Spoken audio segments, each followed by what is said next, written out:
memberikan perbezaan di antara samak dan juga sertu tu sikit ya, perbezaan antara samak dan sertu. Kalau sertu itu ialah membersihkan sama ada anggota badan ataupun premis ataupun tempat atau peralatan. Bagi tujuan kita membersihkan daripada ianya bersih atau suci daripada najis muhalazah. Maka kita akan sertu dengan sekali air bercampur dengan tanah dan diikuti dengan 6 air mutlak. Itu kita panggil sertu. Bagi samak pula ialah kita mensucikan tulang ataupun kulit. Dia beza kulit daripada cebisan-cebisan daging atau darah. Dan biasanya kita gunakan bahan-bahan tajam seperti tawas. Dia ada perbezaan antara sertu dengan samak. Hari ini Uni berkesempatan berada di Jawi untuk berkongsi dengan anda bagaimana pelaksanaan sertu itu dilakukan. Dan hari ini Uni bersama dengan Ustaz Abdul Fattah dari Jawi untuk berkongsi dengan kita. Apa khabar Ustaz? Baik, alhamdulillah. Okey, jadi Ustaz, mungkin Ustaz boleh terangkan kepada penonton dan juga saya bagaimanakah proses sertu itu dilakukan? Apakah peralatan-peralatan yang maksudnya yang boleh digunakan? Okey, sebelum kita pihak Jabatan Agama Islam untuk membuat pelaksanaan proses tertentu, kita sebagai pihak Jabatan Agama contohnya satu-satu permohonan daripada pihak luar untuk memohon pihak Jawi untuk membuat pemantauan sertu, maka kita akan buat lawatan tapak pertama. Okey. Bila kita buat lawatan tapak, kita akan melihat apakah peralatan-peralatan yang perlu disertu ketika pelaksanaan yang akan dibuat tarikh yang akan ditentukan nanti oleh antara dua pihak lah. Antara Jabatan Agama Islam atau contohnya kalau pihak hotel. Dan benda-benda yang kita akan minta kepada pihak hotel menyediakan menyediakan 7 bekas air, 7 bekas yang besarlah, yang melebihi daripada 2 kolah. Pertama kita tentukan air yang mempunyai tanah dan yang 6 lagi air mutlak yang mana melebihi daripada 2 kolah lah. Ataupun kita boleh menggunakan kaedah paik. Dan proses pelaksanaan sertu hari ini kita menggunakan pelbagai cara. Ada kita menggunakan proses seperti kita gunakan spray, kita gunakan span, dan kita gunakan paip. Tengok keadaan tempat yang perlu air banyak atau tidak. Mungkin kita boleh panggil Okey, saya akan minta kepada pembantu saya untuk pelaksanaan proses sertu dan cara bagaimana kita nak buat yang menepati hukum syarak. Yang mana mereka akan laksanakan proses sertu menggunakan kaedah seperti untuk membasuh dengan mangkuk terlebih dahulu. Kita perlu kepada 1 baldi air tanah dan kita perlu kepada 6 baldi 6 baldi air mutlak lah. Okey, air ini untuk proses. Mereka awalnya kita akan sertukan, kita akan masukkan pinggan mangkuk tu pada dalam air tanah lah. Air tanah tu telah yang diproses, yang telah diproses dengan air dan menjadi air itu air tanah lah. Berapa banyak kuantiti tanah yang diperlukan untuk satu? Kita akan melihat daripada keadaan peralatan yang nak dibasuh. Kalau macam ni berapa banyak? Kalau satu sudu? Peralatan mungkin lebih daripada 1 sudu lah. Lebih daripada sudu. Agak-agak lah Ustaz. Agak-agak kita tengok dalam keadaan seperti orang kata kalau kita tengok teh tarik tu. Dia macam putih-putih sikit, meladak tu ya. Okey. Kita teruskan kepada praktikal. Silakan. Sudu saya bantu. Jadi air ni kita perlu kepada kita goncang air tu supaya menampakkan air tu jadi proses tanah lah. Okey. Mana kita nak campurkan tanah dengan air itulah ya.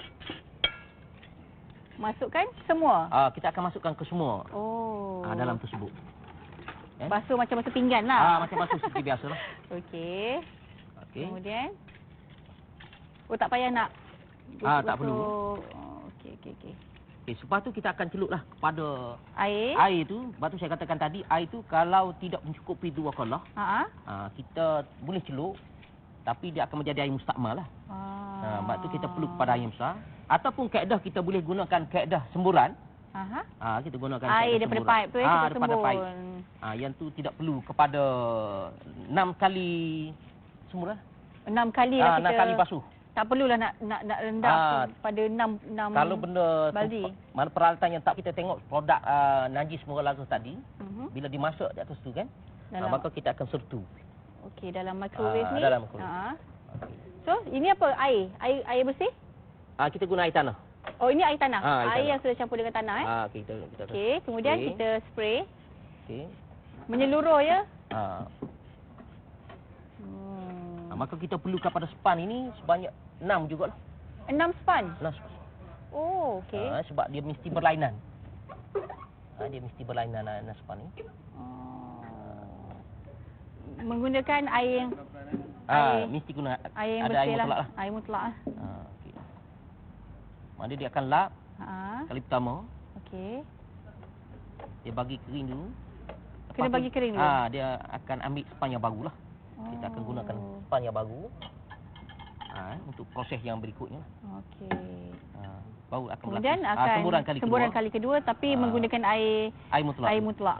Tak perlu guna air tanah lah.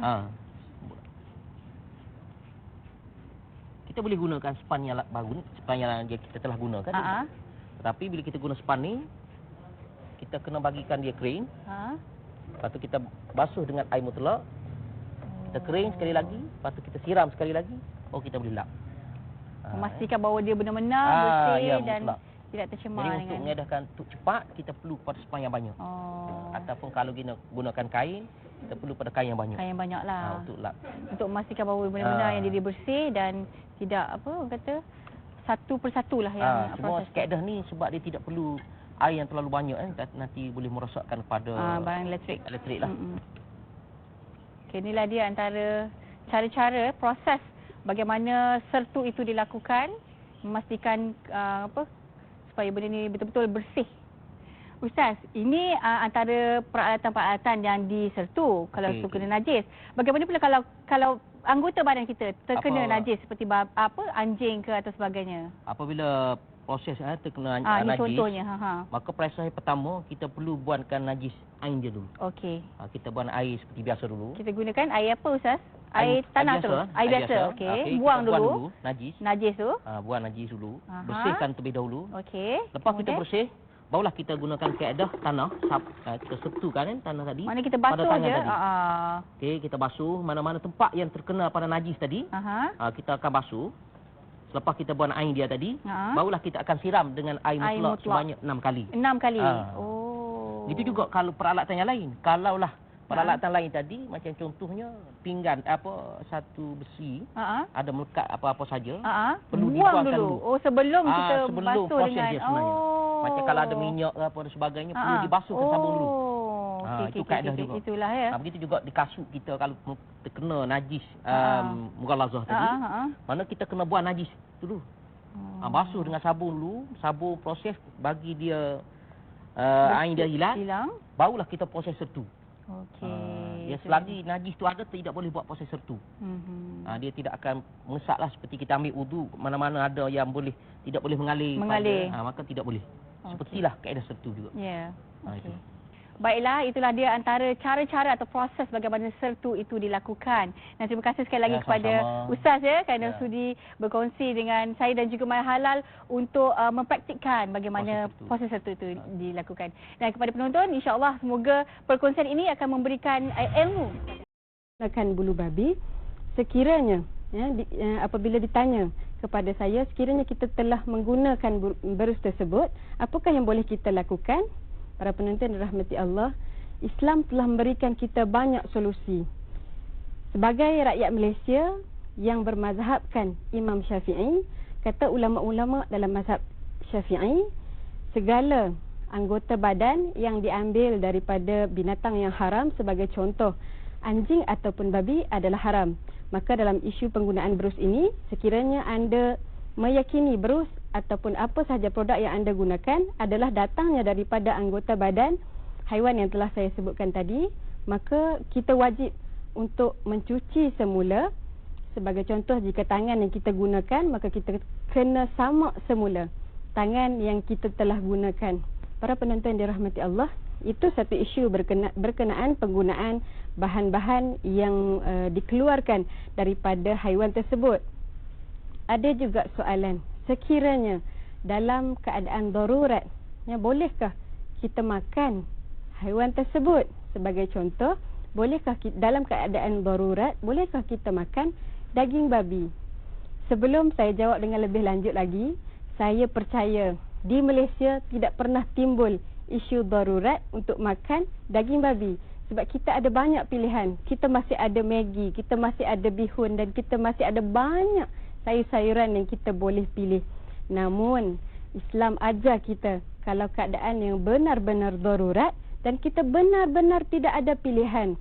Ada kaedah fiqh yang mengajar kita yang berbunyi ad-darurah tuqaddar biqadariha. Maksudnya, darurat itu ditentukan mengikut kadarnya.